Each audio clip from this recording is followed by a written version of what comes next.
How to create a custom calendar in Wix Studio. To do that, on the blank section, just click onto this plus icon, or you can also click on this plus icon on your sidebar. Now, once you have opened your Add Elements option, what you can do is you can head over and then just search in here for calendar. Click onto the search bar and let's search in here for calendar. Now, from in there, you can see in here this calendar option under the Wix bookings. So make sure that you have that installed first. So Wix bookings actually look like this. So let's head over and then install this calendar right here. Now, once you have clicked on it, it will be inputted right here onto your actual stage. You first also see in here some part of templates. So just head over and choose one. So I'll head over and choose this, and then I'll drag it right here into my blank section.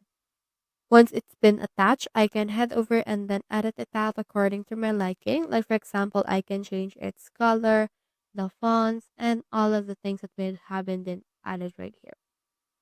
So that's how you create a custom calendar in Wix Studio. Hope we helped.